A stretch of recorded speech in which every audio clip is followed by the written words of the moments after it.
Muita gente, quando viu esse Thor com barriga de tio do bar, achou muito estranho, mas falei pra vocês que a aparência e a personalidade dele ficaram quase perfeitas. Nesse vídeo eu vou contar pra vocês tudo sobre o Thor da mitologia nórdica e comparar ele com o Thor do God of War. E é claro que aqui terá spoilers.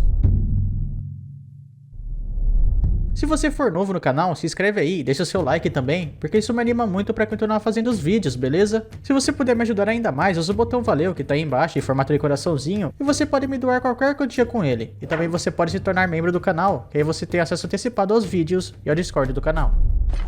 Podia ter dito antes de eu servir. Por que está aqui? Só tô sendo educado.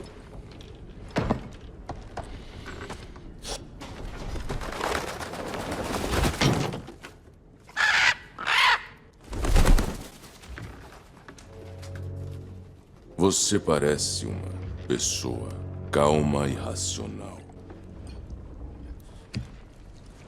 Você é uma pessoa calma e racional.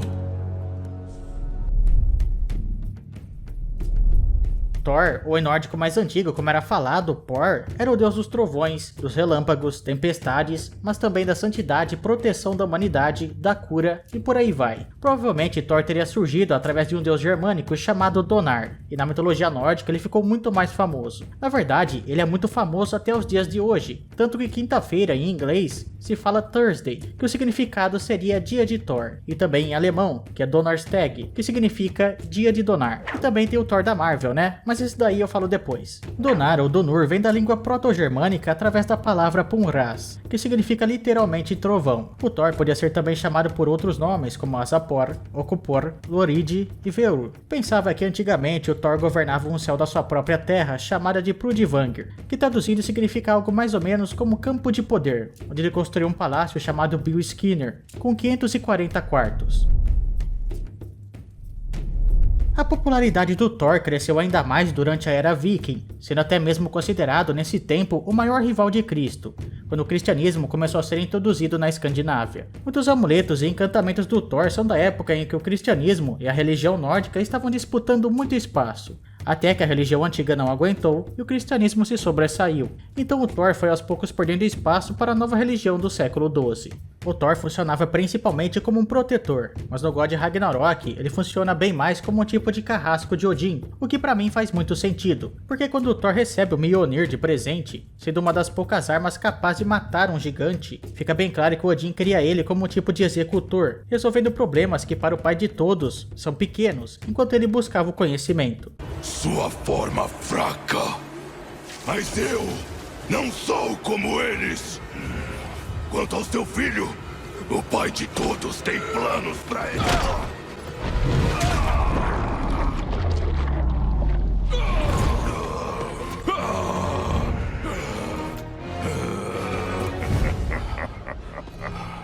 Olha ele aí. Esse é o deus da guerra.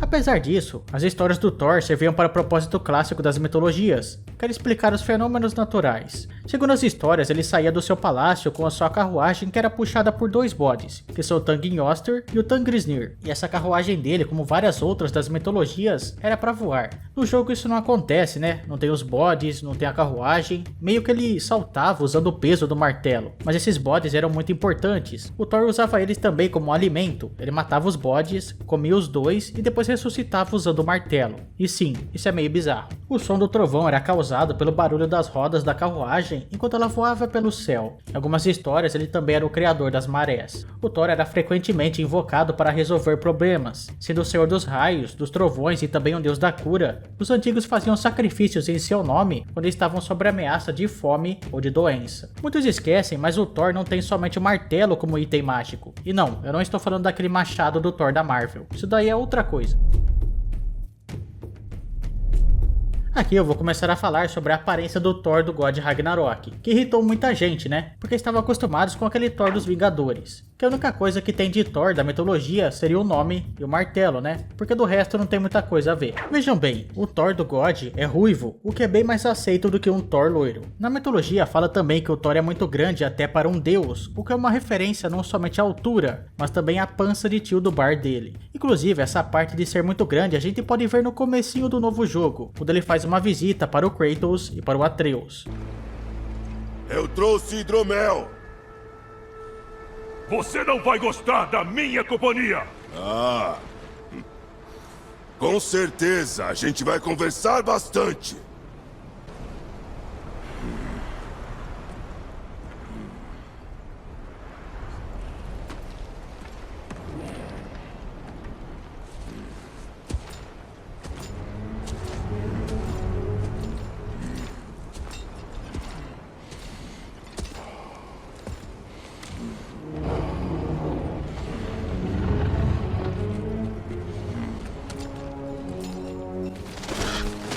Como eu disse, ele poderia comer os 2 bodes sozinho. Além de em uma das histórias ele comer um boi inteiro e também tomar uma parte do oceano ou do mar, eu não me lembro bem, e até mesmo com isso diminuir o nível das águas. Então é muito mais provável que ele seja assim do que assim.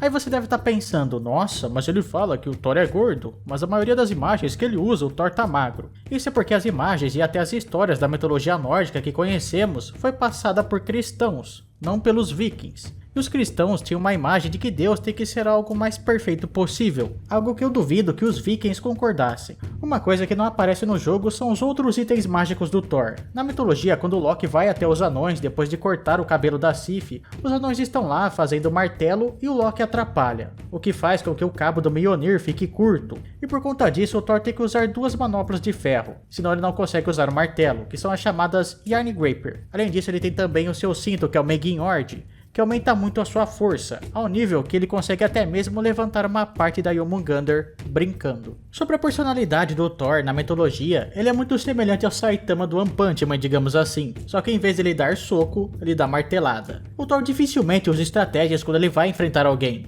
Ele é impulsivo e impaciente, muito parecido com o Ares da mitologia grega, só que no caso ele ganha a maioria das suas batalhas, né? Um dos exemplos da impulsividade do Thor é quando ele encontra Jormungandr em uma pescaria, ele quase começa uma batalha com a serpente, ou seja, ele quase adianta o Ragnarok. Mas ele é impedido pelo gigante Ymir, que corta a linha que tinha entre os dois. Uma vez ele matou o gigante e construiu o muro de Asgard. E sabe como ele matou? Ele simplesmente apontou um martelo para o gigante e soltou. Quando o martelo atingiu o gigante, o coitado simplesmente sumiu. Resumindo, o Thor da mitologia é bem babaca. Tenta constantemente resolver as coisas na força. Mas no jogo eles deram uma profundidade a mais para ele, dando um motivo para ele ser assim, que é o Odin. Todos que o Thor mata é amando de Odin. E ainda por cima o pai de todos humilha o seu filho e faz com que ele seja aquele bêbado. O Thor não era um ser muito inteligente, ele preferia muito mais resolver as coisas na batalha do que ficar planejando ou discutindo alguma coisa. Mas quando você é um deus muito poderoso, isso faz até sentido. Porém o Thor é completamente fácil de enganar. Ele não consegue reconhecer quando alguém está brincando com ele, sendo muitas vezes enganado por seres que conseguem trocar de forma. A inteligência dele é tão baixa que o martelo dele é até roubado. Assim como Odin fala para o Atreus, o Thor é metade gigante, sendo filho de Odin com a gigante Jord, que era uma gigante da terra. O deus do trovão é casado com Sif, que é a deusa da fertilidade, que é a mãe de Lohid e de Trude. Sobre o Magni, a mãe dele seria a gigante Yarnsaxa, mas sobre o Mod, ninguém sabe exatamente quem seria a mãe dele. E não, o Thor não é irmão de Loki e muito menos irmão de Hela. Isso daí é coisa da Marvel.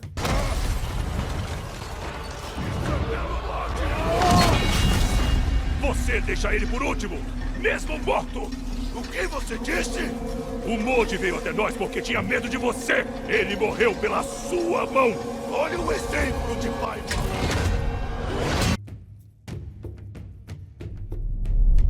Uma outra coisa que eu vi que muitos acharam um pouco estranho foi o Atreus ter o Thor como companheiro em algumas partes do jogo, mas isso é muito comum, e não foi inspirado nos filmes da Marvel, mas sim na própria mitologia. O Thor e o Loki viveram várias aventuras juntos, já que o Deus do Trovão gostava da companhia do Loki por achar ele muito esperto. Em uma dessas histórias, o Thor teve seu martelo roubado por um gigante enquanto ele dormia. Ao acordar, ele pede ajuda do Loki, falando que ele procurasse pelo martelo, e o Loki acaba achando ele lá em Jotunheim com um gigante, e o gigante diz para o Loki que só devolveria esse martelo se ele se casasse com Freya. Mas eu vou deixar o Mimir contar o resto da história para vocês.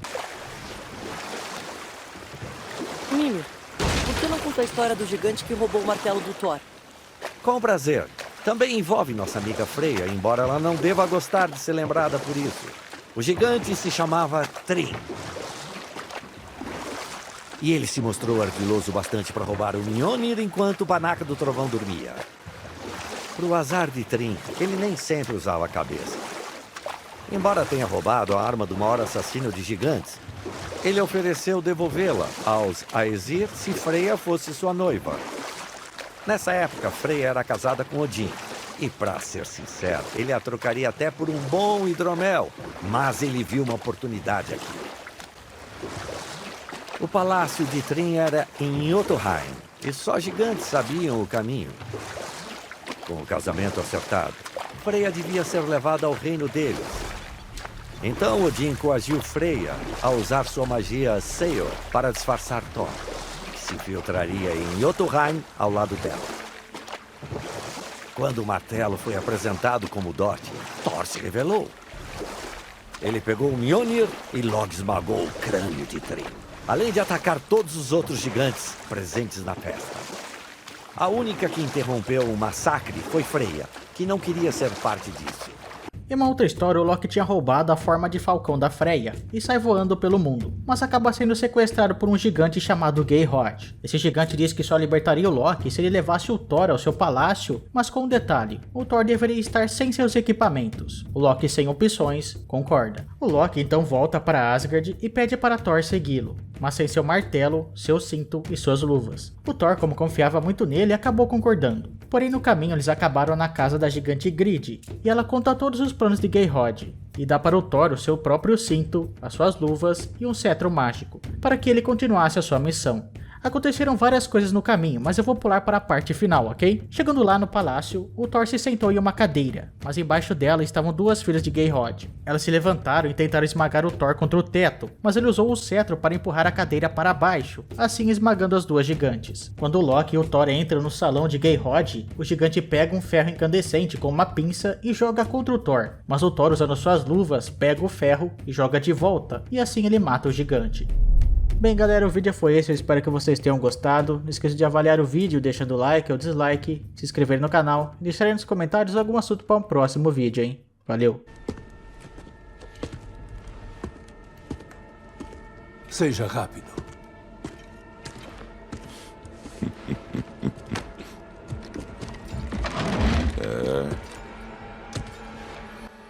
Até que enfim.